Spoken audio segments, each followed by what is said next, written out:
Hi guys, welcome to Tech Gadgets in Action. This channel is dedicated to bringing you all things tech, everything from quick looks and unboxings to setups and reviews. Today we will be looking at the Rovtop 16mm wide angle lens for your smartphone. If you're not already subscribed, please hit that subscribe button and bell notification to be notified every time we bring you a new video.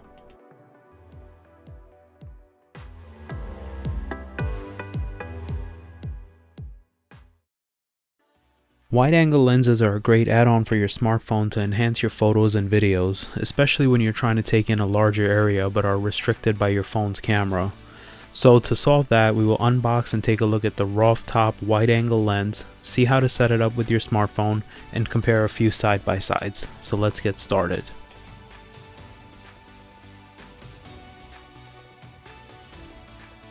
So here we have the Rovtop HD wide lens. I picked this up from Amazon for $29.99. Opening this up, the very first thing we see is a little card that says to contact the manufacturer if you're not happy with the product. Let's go ahead, open it up and see what we have inside. Taking a look inside, we see a hard zippered case which is used for storing the lens and the additional accessories. We also have a lanyard included. And lastly, we have a welcome guide.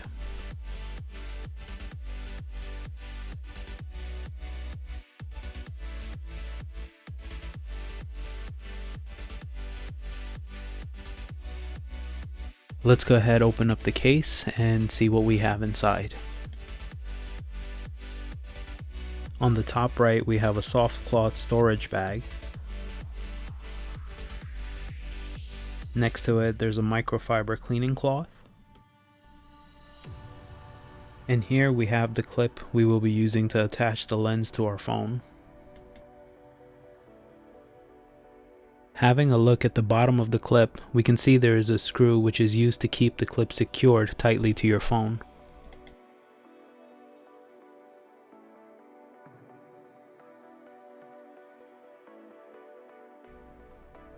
And here we have it, the lens itself. This is a 16mm HD wide lens. It does have a nice weight to it and feels premium. According to the manufacturer, it's made with aircraft grade aluminum and weighs in at about 85 grams, which is about 3 ounces. On the back we have a hard plastic cover. Let's go ahead and remove that.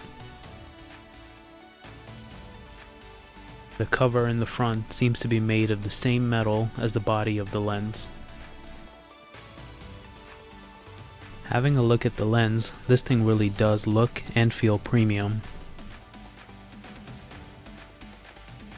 So let's go ahead and have a look at how we're going to attach this to our phone.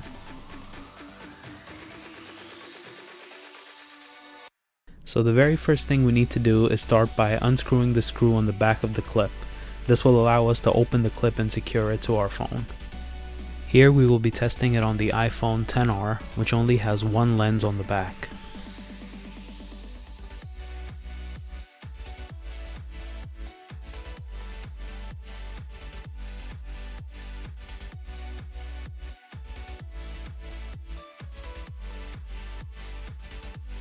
Clip is adjustable to accommodate the distance from the top of your phone to the center of your phone's lens. To get the clip mounted, you want to center the ring on the clip to the center of the phone's camera, which is fairly easy to do on a phone that has a single lens. It does get a little bit trickier when you try to do this with a phone with a dual lens. Now simply go ahead, grab the lens itself. Let's remove the cover. Back of the lens is threaded and we will use that to screw it onto the clip.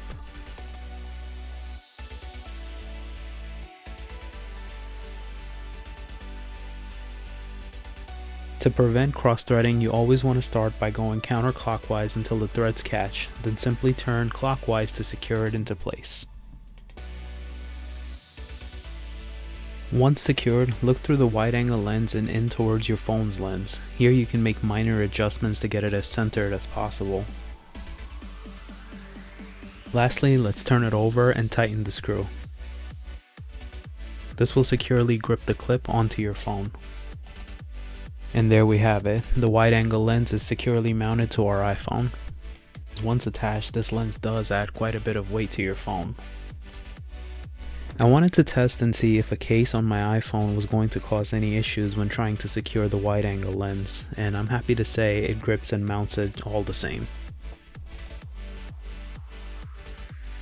Attaching the lens perfectly to a phone with multiple lenses is a little bit trickier. This is due to the multiple lenses being right next to each other and sharing the same housing. It takes an extra few seconds to get it right, a little tedious but not impossible.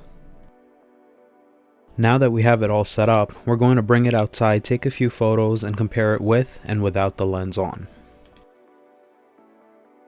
Alright guys, so we're here by Fort Totten Park near the Throgs Neck Bridge right at the bay. So as you can see, on the left we have our photo with the standard lens from the iPhone XS, and on the right we have the photo from the exact same location with the lens attached this time. Immediately we can see what a difference this makes on the camera's field of view. With the lens attached, we are able to capture a lot more in our shot. We can see the full dock on the left, a lot more of the sky on top, more coverage of the rocks I'm standing on, and a larger view of the shore. Now, a few things to look out for when using any wide-angle lens is vignetting, clarity, and distortion. Vignetting is the darkening of the corners when compared to the center of the image. I noticed very slight vignetting only in the top right corner. It's fairly minor that you might not even notice it unless you're really looking for it. As for clarity, the lens does a great job at keeping the image crisp. There are, however, a few small spots where the image tends to blur slightly. You can notice this on the top right corner where the trees are, and on the bottom right where the rocks are.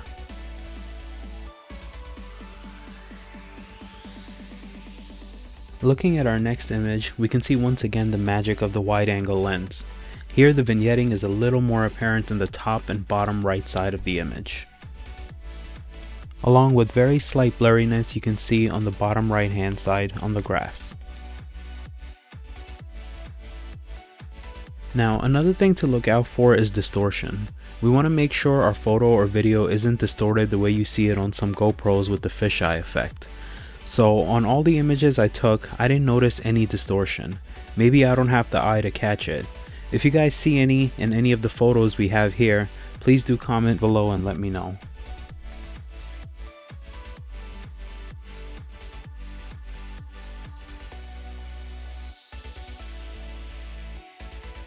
Lastly, we have one more photo to look at. Once again, you can see the greater field of view as the bridge is fully visible in the shot taken with the wide-angle lens. Alright guys, to sum it up, I really like this lens. It does a great job at capturing a greater field of view when taking photos or videos with your smartphone. I've done a lot of research on many wide-angle lenses for my iPhone, from the cheap ones to the more expensive ones, and none seem to compare to the value this one provides. The metal body makes it feel very high-end, despite the very slight vignetting and blurriness in the corners. At $29.99 it is an absolute steal. The only way you're going to get a more premium lens is by spending a more premium amount of money. I am of course talking about the high-end lenses like the Moment lens and the Sandmark lens, which cost more than triple the price at $120 and $100 respectively. That's gonna do it for this video guys. I hope you enjoyed and found it informative. If you are interested in picking one up for yourself, I will leave a link in the description down below. With that said, we need your help to grow this channel, so please take a second to give this video a like and hit that subscribe button. We are looking forward to many more unboxing, setups, and reviews. If there's anything specific you would like to see, please let us know in the comments below, and we will see you next time.